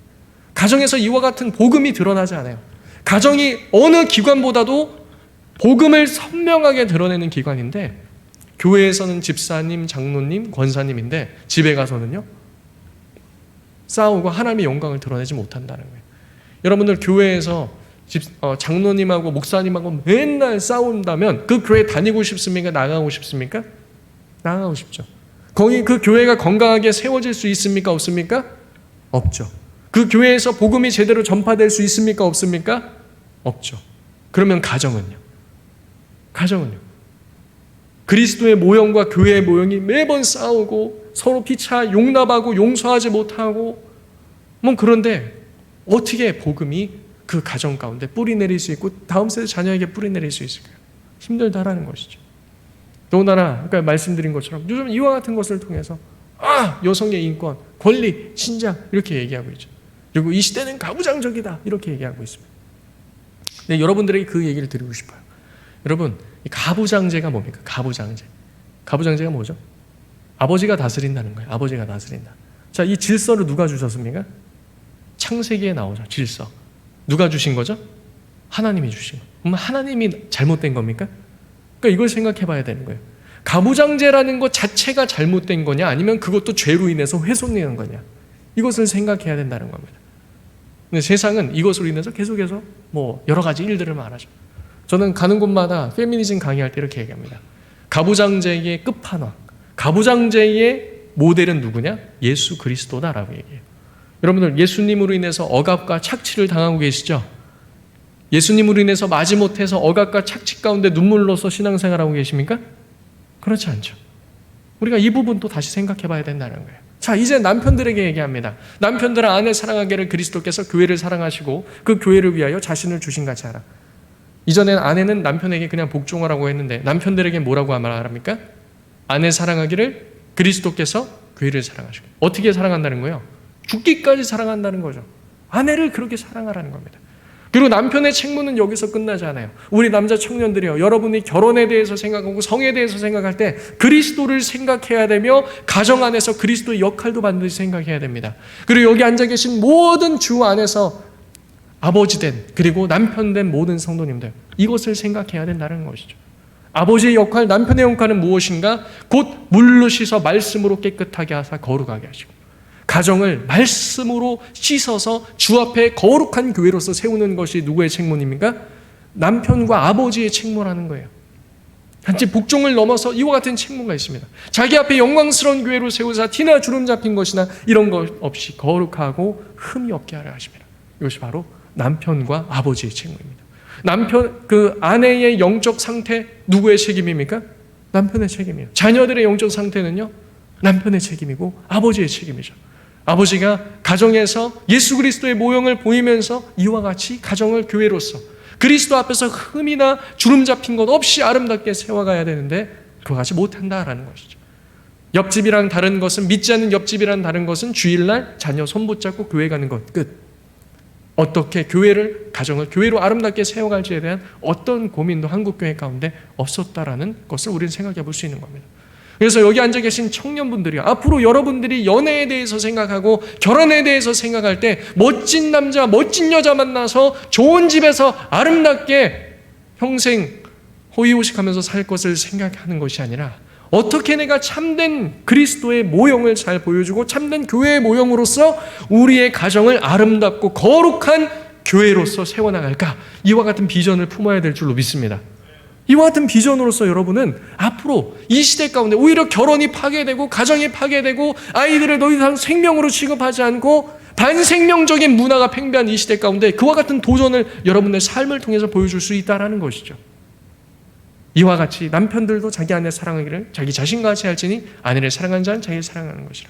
누구든지 언제나 자기 육체를 미워하지 않고 오직 양육하여 보호하기를 그리스도께서 교회 안과 같이 하나니 우리는 그의 몸의 지체이니라 라고 말합니다. 죽기까지 사랑하라. 연약함을 품어라. 남편에게는 이것만 있는 것이 아닙니다. 남편도 누굽니까? 그리스도의 신부죠. 그래서 또한 가정의 머리로서 참 교회의 모습까지도 보여줘야 됩니다. 그러니까 남편에게는 이와 같은 이중 부담이 있는 거예요. 제가 이 에베소서에 대해서 교회에서 강의하면서 깨달은 바를 통해서 처음 나왔던 탄식이 뭐냐? 남편이란 직무 감당하고 싶지 않다였어요. 그 깊이와 무게가 너무나도 무겁게 다가왔기 때문에 이것을 어떻게 능히 감당할 수 있을까? 그리스도의 은혜가 아니면 감당할 수 없다라는 결론에 도달하게 됐습니다. 여기 앉아 계신 남성분들에게 함께 지워진 거예요. 그렇기 때문에 아내들은 남편을 존경하고 복종하라는 겁니다. 이 일은 어려울까요? 쉬울까요? 쉽지 않아요. 이 임신하는 고통을 크게 하고 수고하여 자식을 낳을 것이다 라는 말이 있죠. 이와 같은 말씀은요, 그냥 응애하면서 출산할 때 고통스러울 것이다, 이 정도 차원이 아닙니다. 아이들이 양육하고 성장하는 모든 과정 가운데 고통이 있을 것이라는 것이죠. 민수기에 보면 어떻습니까? 광야 교회를 이끌고 있는 모세는 하나님께 어떻게 하죠? 원망 비슷하게 하죠. 내가 배웠나이까? 내가 그들을 낳았나이까? 쉽습니까? 어렵습니까? 어렵다는 것이죠. 가정을요, 교회로 세워나가는 거 어렵습니다. 여러분, 교회를 세워나가는 거 어렵습니다. 여러분들도 얼마나 잘 성장하면 대안교회 벌써 세워진 지 몇 년이 됐고, 여러분 출석해서 신앙생활 한 지 몇 년이 됐는데 어떻습니까? 벌써 막 금방금방 자라서 다 성화되셨습니까? 그렇지 않죠. 그러니까 가정을 세우는 일도 마찬가지인 거예요. 남편이 교회로서, 그리고 아내가 교회로서, 남편과 아내가 그리스도의 형상으로서 자녀들이 그리스도의 형상에, 그 장성한 분량에까지 함께 자라는 것이 쉽습니까? 어렵습니까? 어렵고 고통스럽고 힘들다라는 거예요. 육아하는 거 힘듭니다. 하지만 그거에선 무엇이 있습니까? 영광이 있습니다. 교회 개척하고 교회에서 사역하고 교회에서 봉사하는 거 쉽습니까? 어렵습니까? 어렵습니다. 하지만 거기에 하나님의 영광이 있습니다. 하나님께서 우리와 함께 하십니다. 가정사역도 마찬가지라는 거예요. 세상이 그것에 대해서 폄하하고 그것에 대해서 짐짝같이 얘기하고 독박 육아를 얘기할 때 거기에 휘둘리는 것이 아니라 그리스도인으로 어떻게 해야 되죠? 거기서 하나님의 영광을 드러내야 되죠. 육아는 하나님의 영광이다. 이 가정을 이루는 것은 하나님의 영광이다. 우리가 남편과 아내가 어렵지만 때로는 싸울 일도 있고 하지만 거기서 피차 용서하고 용납하고 우리가 서로 회개하고 기도하면서 가정을 세워난 것은 하나님의 영광을 위함이다. 이와 같은 큰 이 시대적 저항 속에서 우리는 이와 같은 것을 보여줘야 한다는 것이죠. 이거 보면요, 제가요 상을 받았습니다. 부천시에서 육아 아빠 콘테스트에서 최우수상을 받았습니다. 그래도 그냥 객관적으로 측정할 수 있는 그 측정물로서 부천시 최고의 육아 아빠라고 상을 받았습니다. 자, 이렇게 육아 열심히 참아야 돼요. 아내를 만족시킬 수 있을까요? 없을까요? 있을까요? 없을까요? 그 깊이와 넓이가 어찌나 깊고 넓든지 만족시킬 수가 없습니다. 좀 더 보다 더 나은 남편이, 더욱더 남편이 육아에 더 많이 참여해주면 그렇게 더 좋아질까요? 그렇지 않아요. 그 모든 과정을 통해서 무엇을 우린 경험하는 겁니까? 어렵고 힘듦을 통해서 교회의 성장, 더욱더 아름다운 하나님의 형상으로 닮아가는 것을 우리에게 체험케 하시고 그 안에서 우리로 하여금 성화케 하시려는 하나님의 놀라운 계획이 있는 줄로 믿습니다. 그래서 말하는 거예요. 이 비밀이 크도다. 여기까지 남편과 아내에 대해서 말했는데 뭐라고 말씀하십니까? 나는 그리스도와 교회에 대하여 말하노라 라고 말하는 것이죠. 그러나 너희도 각각 자기 아내 사랑하기를 자신같이 하고 아내도 어떻게 하라? 자기 남편을 존경하라 라고 말하는 것이죠. 그래서 결혼은 하나님의 디자인입니다. 예수님의 사랑을 연습하고 실천할 수 있는 장소가 바로 가정인 것이죠. 가정이 어떻게 만들어졌는지 우리는 보면 더 잘 알 수 있습니다. 이게 어디죠? 에덴 동산이에요. 에덴 동산은 성경에 보면요, 성소와 같은 곳이다 라고 말하고 있어요. 제가 이거를 지금 시간 관계에서 디테일하게 풀 수 없지만 에덴 동산은 성소와 같다라고 말하고 있습니다. 그래서 에덴 동산을 그대로 본따서 만든 곳이 있어요. 그곳이 어딜까요? 성막입니다. 성막 내부를 보면 에덴 동산을 그대로 본따 만들었어요. 자, 그래서 제사장들이 성소에서 하나님을 섬기듯 아담에게는 대제사장과 같이 그리고 하와는요 아담을 도와 하나님을 섬기는 제사장과 같이 불렀어요. 대제사장 혼자 하나님을 섬길 수 없고 제사장 혼자도 마찬가지입니다. 둘이 연합함으로 하나님을 온전히 섬길 수 있죠. 가정은 하나님께서 그와 같이 세우신 최초의 교회라는 것입니다. 하나님의 놀라운 신비가 그 안에 담겨 있다는 것이죠. 그래서 가정 안에서 우리는 기도하고 찬양하고 어떻게 합니까? 하나님과 동행하고 하나님 안에서 꿈과 비전을 품고 하나님 안에서 위로를 얻는 이 모든 안식을 어디에 두셨냐? 바로 가정에 두셨다라는 거예요. 그래서 이 시대 가운데 도전받는 이와 같은 모습 속에서 여러분들은 마음속에 이런 비전을 품어야 돼요. 우리에게 에덴과 같은 천국과 같은 가정을 이루게 하셨다. 그래서 우리 청년분들은 나중에 가정을 이루기 위해서 나 가정을 이룬다면 이와 같은 에덴과 같은 천국 같은 가정을 이루어야겠다. 제가 옛날부터 듣기 제일 싫어하는 말 중에 하나가 뭐였냐면요, 안 믿는 사람들이 이런 얘기 하더라고요. 결혼하면 행복 끝 무엇 시작이다? 불행 시작이다, 이런 얘기예요. 아니다. 그러니까 결혼해서 이것이 얼마나 아름답고 하나님의 영광스러운 부르심인 걸 보여주겠다. 청년분들이요, 이와 같은 그런 거룩한 열정을 가지십시오. 가정은 예수님과 함께하는 성소와 같은 곳이기 때문에 그럼 하나님의 통치받는 백성들이 있어야 되죠. 남편과 아내, 자녀들이 모두 하나님의 통치를 받고 우리가 하나님의 통치를 받을 때에만 안식과 기쁨을 누릴 수 있다는 겁니다. 그러나 하나님을 떠나서 우리가 가정을 세우려면 어떻게 됩니까? 이와 같은 에덴의 참혹한 비극만 남는다는 것이죠. 그래서 청년들에겐 성경에서 말하고 있습니다. 서로 믿는 자끼리 결혼하라고 했죠. 왜입니까? 하나님의 통치를 받는 예배하는 한 쌍이 모여서 교회를 이룰 수 있기 때문입니다. 근데 여기서도 많은 청년들 중에 간혹 이래요. 목사님, 근데 뭐 결혼해서 전도하면 되지 않습니까? 아니요, 그렇지 않습니다. 성경은 한 번도 결혼을 전도의 방편으로 주신 적이 없다라는 사실이죠. 그런데도 막 여러 가지 도전을 해요, 저한테. 그래도 뭐 결혼하고 싶은데 어떻게 합니까? 그럼 제가 뭐라고 대답할까요? 하라고 하죠. 해라. 네가 정 그렇게 하고 싶으면 해라. 하지만 결혼해서 피눈물 흘릴 때 누구 원망하면 안 된다? 하나님 원망하면 안 된다. 네가 십자가 지지 말라는 거 져놓고선 왜 하나님께 거기다가 그와 같은 죄를 더 지려고 하냐? 네가 그렇게 하려거든 그렇게 해라. 하지만 나중에 원망하면 안 된다. 그러나 그렇게 출발하면은 어려움이 있다는 것이죠. 두 죄인이 만나서 믿는 두 죄인이 만나도 가정이 쉽지가 않습니다. 하물며 어떻습니까? 한편이 믿지 않는다면. 그래서 우리가 남녀의 성을 생각할 때 결혼과 가정, 교회에 대해서 우리가 함께 생각해야 한다는 것이죠. 그래서 성이라는 것을 우리가 어떻게 볼 수 있는가? 거룩하고 영광스러운 부르심이다 라고 볼 수 있는 거죠. 그리고 하나님께 영광이 된다라고 말합니다. 좀만 더 보고 마치겠습니다. 웨스트민스터 신앙고백서 24장에서는 결혼에 대해서 말합니다. 그래서 결혼은 한 남자와 여자 사이에 이루어져야 한다라고 말하면서요. 또 두 번째 보면은 그 옛날에도 1700년대에도 뭐라고 말합니까? 결혼은 남편과 아내가 서로 무엇하도록? 돕도록 제정되는. 이미 믿음의 선배들은 그렇게 얘기하고 있다라는 것이죠. 그래서 이걸 통해서 합법적인 자선을 통해서 인류가 번성하고 교회가 번성하고 우리 믿는 성도들의 자녀 출산을 통해서 교회의 번성까지도 얘기한다는 겁니다. 그래서 앞으로 미래 한국교회 부흥은 누구에게 달려있습니까? 우리 젊은 청년들에게 달려있다는 거예요. 출산 많이 하시기 바랍니다. 네. 근데 이것도 우리가 잘 생각해야 돼요. 세상 가치관하고 우리 기독교적 가치관하고 한번 생각해 봐야 돼요. 지금 모슬림들 아이 많이 낳습니까? 안 낳습니까? 많이 낳아요. 똑같은 세상에 사는데 그들은 왜 많이 낳고 왜 우리는 아이를 뭘로 계산하죠? 왜 돈으로 계산하죠? 여러분 한 가지 질문해 볼게요. 여러분 우리 대한교회를 앞으로 막 돈을 엄청 발라서 돈으로 세운다고 하십시오. 한번 가정해 봅시다. 그 교회 건강한 교회라고 할 수 있습니까? 건강한 교회라고 할 수 있을까요? 없죠. 그런데 우리 자녀들을 세울 때는 어떻게 하려고 그러죠? 돈 발라 키우죠. 돈 발라서 학원 보내고 돈 발라서 온 천지에 돈을 발라서 키우려고 해요. 그렇기 때문에 아이 한 명당 돈으로 계산하죠. 그러니 어찌 대한민국 다음 세대 교회가 바로 설 수 있겠느냐 말입니다. 그렇지 않다라는 거예요. 하나님의 말씀으로 키우고 믿음으로 키워야 될 줄로 믿습니다. 결혼에 응할 수 있는 분별력 가진 사람이 누구나 결혼할 수 있으며 그러나 누구 안에서 결혼해야 된다고요? 믿는 자 안에서 결혼할 의무가 있다라고 믿음의 선배들은 성경 안에서 이 답을 찾아서 기록해 놨습니다. 믿지 않는 자와 출발한다면요, 하나님이 디자인하신 출발선부터 벗어난다라는 것이죠. 그 직무에 벗어나서 그와 같은 가정이 출발된다라는 거예요. 그래서 가정을 꾸릴 때 신실한 사람을 만나야 될 이유가 여기 있다라는 겁니다. 마지막으로 즐김입니다.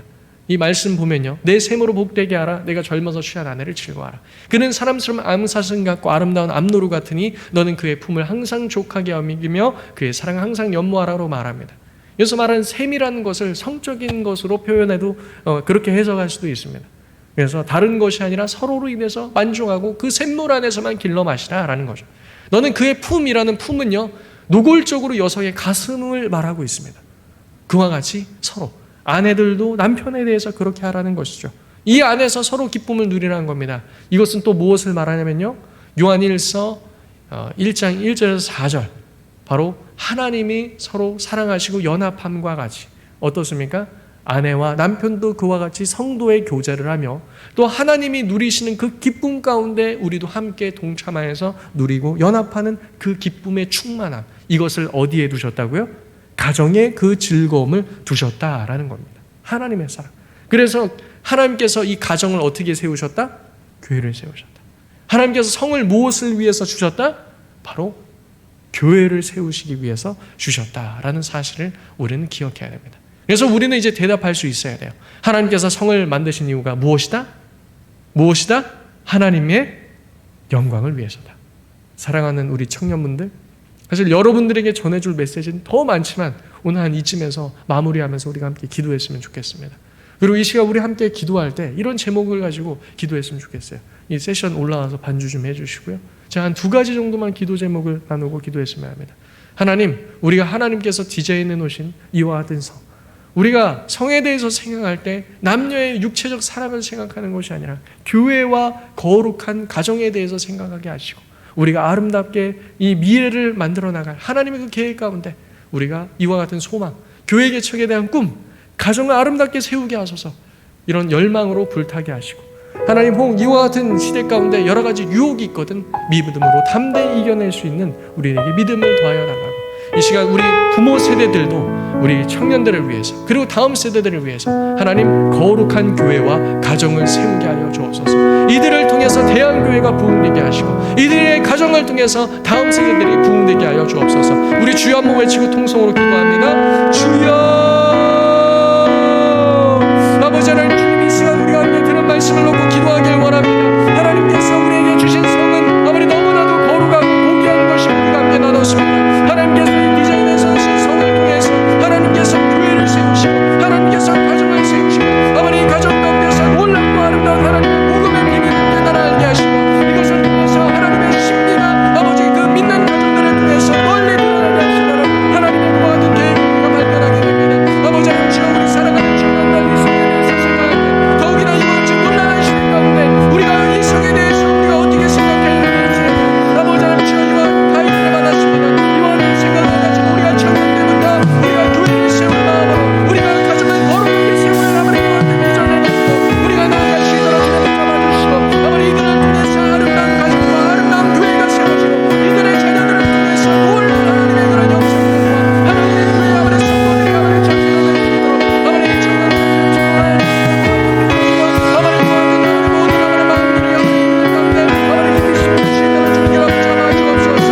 할렐루야. 주님께서 붙잡아 주옵소서. 아버지 이와 같은 모든 아버지 신령들 오히려 아버지 빛과 소금으로서 이들의 가정에 아름다운 모습을 드리면서 아버지 하나님 세상을 밝히게 하여 주시고, 아버지 그들 가운데 신령들과 신비의 복음의 빛을 아버지 미천자들과 아버지 천대가 놀라운 역사를 주님께서 주옵소서. 이 시간 우리 한 가지를 더 기도했으면 합니다. 그러니까 전했던 말씀을 생각하면서요, 우리 기존의 모든 성도님들이 같이 기도했으면 좋겠습니다.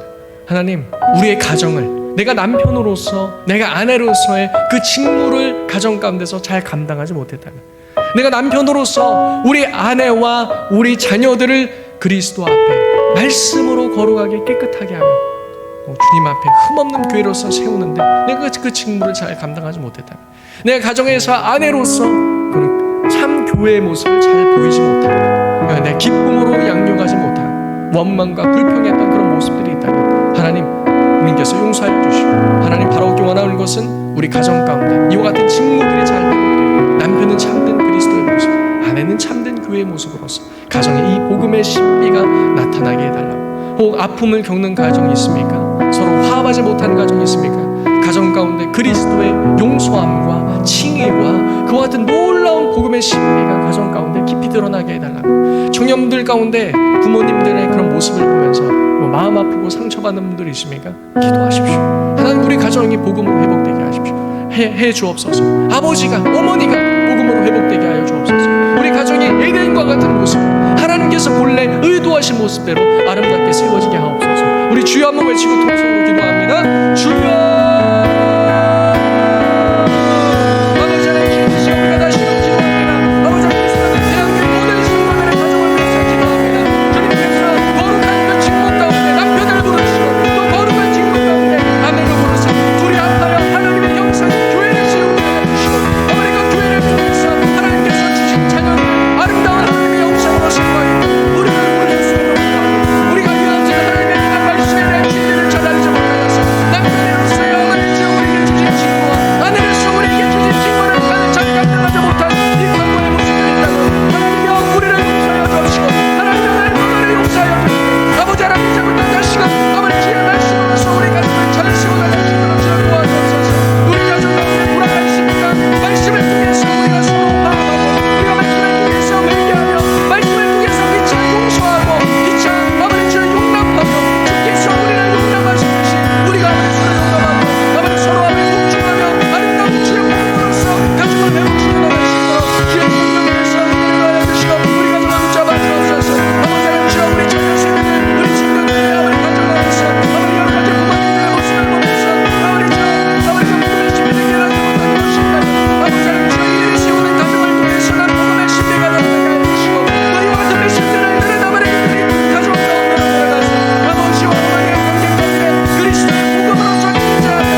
기도드릴 때 하나님 우리의 가정을 놓고 간절히 기도합시다.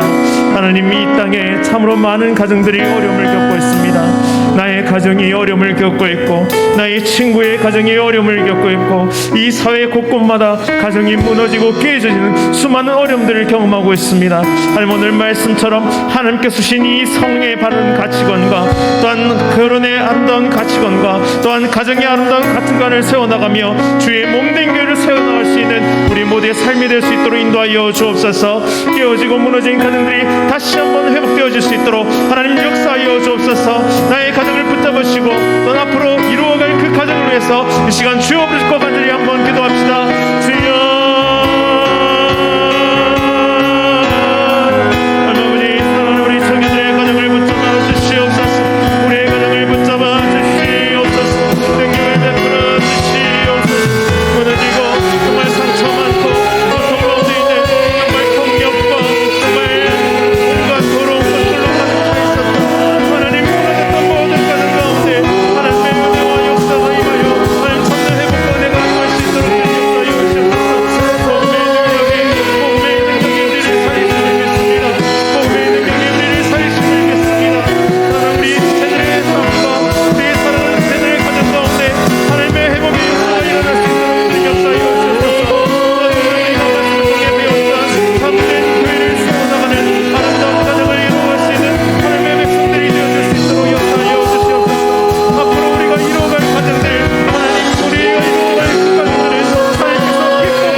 간절히 기도드릴 때 하나님 우리 사랑하는 청년들의 삶을 위해 간절히 기도합니다. 신앙과 취업과 결혼과 관계와 그리고 진로에 여러 가지 기도 제목을 내놓고 하나님 앞에 간절히 기도하는 우리 청년들의 삶 가운데 참된 기도 응답의 역사가 일어날 수 있도록 인도하여 주시옵소서. 특별히 육체와 마음과 정신의 질병을 가지고 하나님 앞에 호소하며 하나님 고쳐달라고 그렇게 울부짖는 사랑하는 우리 지체들 한 명 한 명에게 하나님 찾아와 주셔서 하나님의 회복하심과 하나님의 일으키심과 하나님의 진정한 치유의 역사가 일어날 수 있도록 인도해달라고 이 시간 함께 주여 부르짖고 간절히 기도합니다. 주여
사랑하는 다음 세대들을 위해 기도하겠습니다. 말씀을 통해서도 보았듯이 세상에 너무나 많은 가치관들이 우리 청소년들을 흔들어 놓고 또한 청년들의 삶을 완전히 짓밟아 놓았습니다. 하지만 하나님은 여전히 우리 가운데 소망을 주시며 능력의 말씀을 주심을 믿습니다. 하나님, 내가 그 한 사람이 되길 원합니다. 이 세상 가운데 믿음으로 뚫어낼 수 있는 그 한 사람이 되길 소원하오니 하나님, 나를 사용하여 주시옵소서. 하나님, 거룩한 외침을 외칠 수 있는 하나님의 백성들이 되게 하시고 성경적인 가르침, 말씀의 가르침, 하나님께 주신 그 진리의 가르침을 세상 가운데 외치는 하나님의 백성들 되게 하여 주옵소서. 선포자가 되게 하여 주시옵소서. 복음의 증거자들이 되게 하여 주시옵소서. 이를 위해 우리를 사용해 주시고 하나님, 그 모든 고난과 핍박을 무수히 받으며 믿음의 길을 한 걸음 한 걸음 걸어가서 이 세상 가운데 하나님의 나라가 임하는 것을 목도할 수 있도록 우리를 사용해달라고 그렇게 기도하겠습니다. 또한 다음 세대를 섬기는 귀한 사역자들을 위해 기도해 주시고 또 사랑하는 교사들을 위해 봉사자들을 위해 기도해 주시기 원합니다. 하나님 또한 부모님들을 위해 기도해 주시기 원합니다. 우리가 합심하여서 주의 거룩한 그리스도의 군사들을 길러낼 수 있도록 인도하여 주시고 우리 한 명 한 명이 하나님의 거룩한 군사가 되어 우리의 학교와 캠퍼스와 직장과 우리의 참 모든 상황 속에서 하나님의 나라를 이루어드리는 또한 하나님의 나라가 임하는 것을 보는 그런 기적의 세대가 되게 해달라고 마지막으로 주여 부를 것 간절히 기도드리니 각자 기도 제목으로 자유하도록 하겠습니다. 주님 찾습니다. 세야 얼마 전에